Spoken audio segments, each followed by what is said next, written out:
Good morning mga kalingap, mapagpalang araw, maaga tayo ngayon. Syempre dito sa bahay nila Ate Grace. Thank you po sa lahat ng subscribers, sa followers natin. Yung sapa ngayon medyo hindi siya kulay brown. Medyo okay na yung ng ilog ngayon. Saan kaya ngayon si Kuya Ninyo? Sa Ate Grace nagkakapi-kapi. Nagano ka Ate Grace? Kakapi. Nasaan si Kuya Ninyo? Ay, nagpapakain. Ito, yung mga broiler. Nakalabas na pala yung iba. Bakit nilabas na ito? Yung mga malalaki. Ayun Yung mga broiler din kasi ni Ilabi Daniela, nilagay na lang namin dito para malawak yung gagalaan nila. Yun, nandun, nasa likod pala si Kuya Ninyo. Yan po guys. Kanina to? Sa inyo to? Oh, may may gabi. Natong ang tawag dito sa Bicol or laing, Ate Grace, masarap itong haluan ng taba, tinapa, tuyo or kung ano. Yan, bisitahin natin si Kuya Ninyo, busy. Nagano ka Kuya Ninyo? Ay, nagkaanong manok? Ano yan, naabot yan sa birthday mo? Hindi yata naabot pa. Kailan ba yung birthday mo? Malapit na. Anong date ngayon Ate Grace? Pitsa na ngayon? 7 na ngayon. Sa po kasi ang birthday ni Kuya Ninyo sa 13. 13 tama ba? Ilang taon ka na sa 13 Kuya Ninyo? 31 ka na. Binaliktad lang yung 13.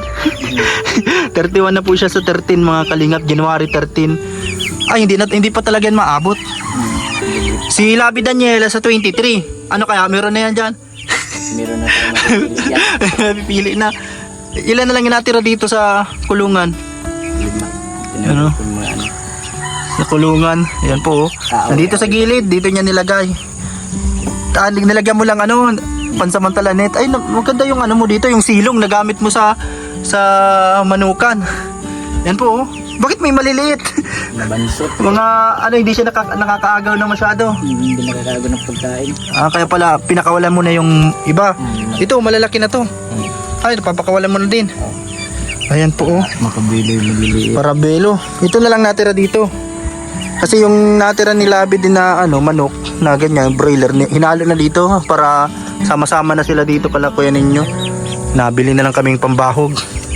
Ayan po Hindi pa ito maabot sa January 13 Kuya Ninyo. Yan. Sa birthday ni Labi, baka may maabot na ditong isa. Pang fried chicken. Sa 23 pa naman. Yan po guys. So ito. Tamang ka muna ngayon. Ang tawag ito, nagpapakain ng manok. Wala pa masyadong gawa po mga kalinga po. Kasi yun po, nag-aano pa kami. Naghihintay pa kaming para magawa ito. Yung man na lang dito, kunti man na lang Kuya Ninyo flooring na lang, tapos yung dito sa may CR. Pag naglagay kasi ng mga hollow blocks, dapat may may semento. Di ilan na ito pinakawalan mo? Marami-rami na. 1, 2, 3, 4 12 na yung nasa labas. Kasi yung natira doon, ilan na lang yun? 5. Ito po guys pinakawalan na dito ni Kuya Ninyo yung yung mga broiler na manok. Hindi mga ilang buwan pala nito Kuya Ninyo, malalaki na to. Tapos magaganda din pati pag pag nasa labas lang siya. Pag naka ganito, paglasang native. Mabuti tumigil na po yung ulan kahapon. Grabe yung ulan, baha na naman dun sa sapa po. Nakita nyo naman po sa vlog namin kahapon. Yung paglabas namin, pagbalik namin ay baha na sa tulay. Pero ngayon ayos naman. Medyo tumigil na yung ulan. Anong pinagparagawa mo lang Kuya Ninyo nito mga nakalipas na araw? Nagparadamping dito sa ilalim para maglalim-lalim. Tapos yung sa pinyahan, yun yung inaasikaso niya. Kumusta dun sa pinyahan mo Kuya Ninyo na tinataniman? Malapit. Ay, maubos na yung yung mga saha, mo na lahat. Tapos anong sunod na na doon, step or mga gagawin pag tapos na? Malinis-linis na lang. Tapos ang mga after ilang months ba nila ano yun ano ba yun? Abunuhan, ini-spray. Nakakapi-kapi muna. So yun, tamang kape. Si Ate Chris nagkakape din dito. Tulog pa yung mga bata. Maaga pa lang po kasi, alas 6 pa lang ng umaga. Kaya ito, yun yung mga manok oh. Nagagala dito. Safe naman sila dito, mga kalingap. Di pa nagbaha lang ko ninyo. Na ano man yun yata, naakyat man yan ano. Naakyat yan sa mga mataas. Yan po oh, mga manok. Ganda din kasi ano mag-alaga ng ganito kasi para libre na sa pagkain. Lalo na pag naglaki na yan. Katulad ng mga binili natin ano, malalaki na. So ito po guys. Andito pa yung mga yero mo. Ito yung para sa CR. Yung iba inibabaw muna doon. Ito may mga kahoy pa dito. Mga kalingap. Ito yung mga yero. Ano? Tapos yung mga tao dito. Yung sa gitna niya. Yung mga flat sheet. At yung angkob. Yan o, angkob para sa bubong. Mga kalingap. Nagbanwit ka pala kahapon. Yan yung mga pamingwit ni kuya ninyo. Dito oh. Kahapon wala siya nung ano pagbalik namin galing sa daet. Ito nagbanwit pala siya, naminwit. Kumusta man yung paminwit mo kuya ninyo? Nakailan lang kayo? Nakaisa lang. Malakas kasi yung agos kahapon ano. Kaya yun. Yan po guys oh. Ito okay na dito, may yero na. Kalingap. At yun po, ikakarabit na lang yung iba, yung mga hardiplex na iba. Yan po.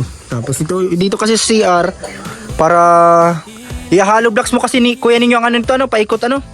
Kaya kailangan ng semento. Ito pag may ano tayo, pag may pambili na tayo ng semento, makakasimula na dito sila kuya ninyo. Para bagong mailagay yung mga hardiplex, kompleto man na, may hardiplex na.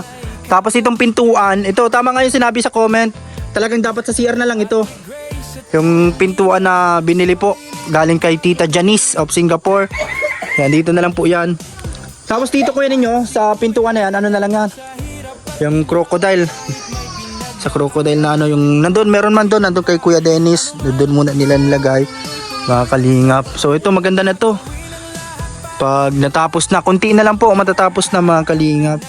Kaya ito, tamang ano muna dito sa bahay nila kuya ninyo. Maraming salamat po sa mga tumulong sa kanila, lahat ng mga nag-share ng blessing, mga kalingap. Simula kay Tita Elsa of UAE. Maraming salamat po sa tulong ninyo. And kay Ma'am Madeline, Ate Belle, Tita Lisa, Tita Christy. And sa mga nag-share ng blessing, yan si Ma'am Sabet, Tita Elizabeth, Tita of Texas. Maraming salamat po. Yan po. So, ito po. Ito yung update natin ngayon dito kay Kuya Ninyo. Kaya, yun. Nagbisita tayo ngayon. Medyo tumigil na yung ulan. Sana tuloy-tuloy na ito para makatuloy-tuloy na ng mga ibang gawain. Sabi nila, hinihintay nilang mag-init na yung panahon, yung maganda na yung panahon bago sila magtinda doon sa pesto para naubos lahat, mga kalingap. Malapit na Ate Grace yung ano dito, yung liga. Mga kailan kaya yan? Mga last week ng January.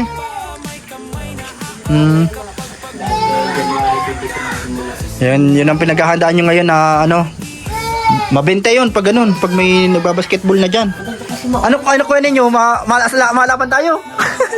Sino kaya mga kagrupo natin? Si Kuya Dennis, si Kuya Buboy. Yan mga ano, yan si Kuya Hiner. Balik po.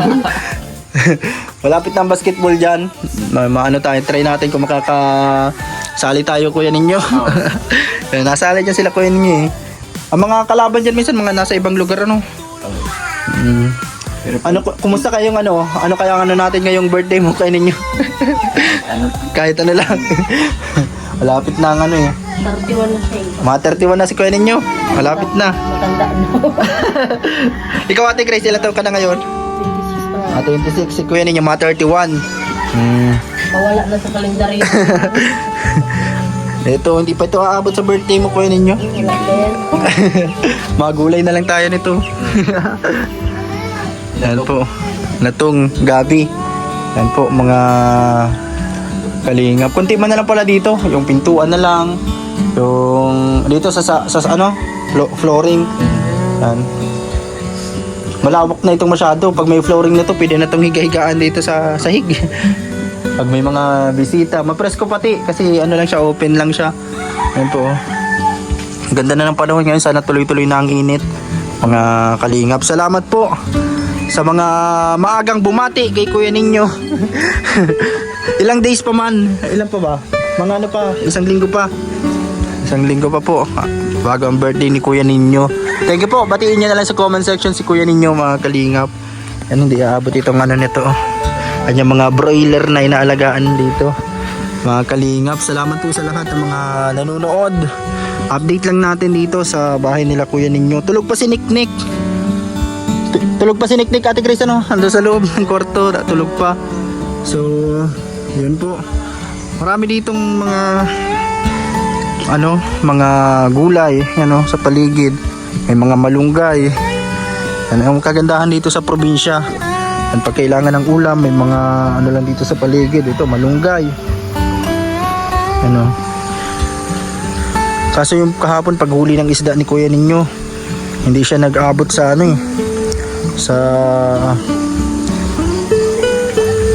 hindi siya nakarami.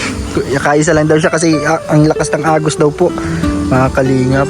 So thank you so much po sa panonood ninyo. Pa-like and share po sa ating vlog sa mga Kalinga Papa Franz Vlog Official YouTube channel, Kalinga Papa Franz Facebook page. Suportahan po natin ang YouTube channel po ni Kuya Val Santos Matubang, Kalinga Prab, Ate Edna Vlogs at lahat ng K-Boys at Team Kalingap. Maraming salamat po sa lahat ng inyong suporta. Panoorin niyo po yung mga videos natin, mga Kalingap, at huwag i-skip ang ads. Malaking bagay po yan sa ating channel. Ito po si DJ Franz, mga Kalinga Papa Franz Vlog Official YouTube channel. Magandang tingnan po yung paligid dito kapag ganito.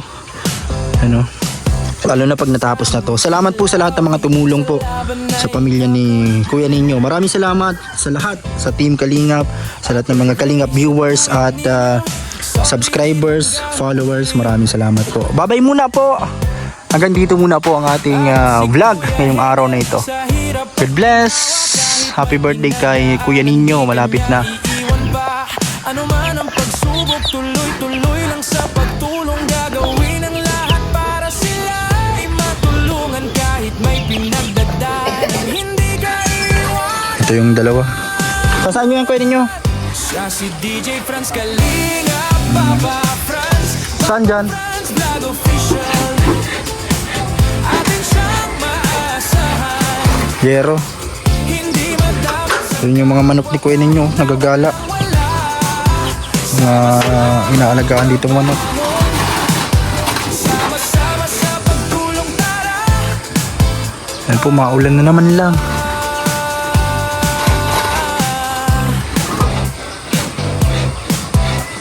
Maraming mang malakit sa buhay, humahadlang. Parang alon ng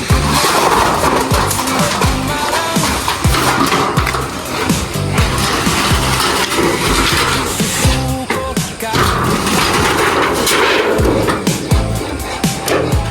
Tuloy-tuloy, lahat ng problema ay malalampasan kapag ikaw ay Dyan. Para may silungan. Para may silungan yung mga manok. nag-iisa, may pamilyang kasama. Yan, nag-uulan na naman po. Buhay sabay-sabay lalaban pa.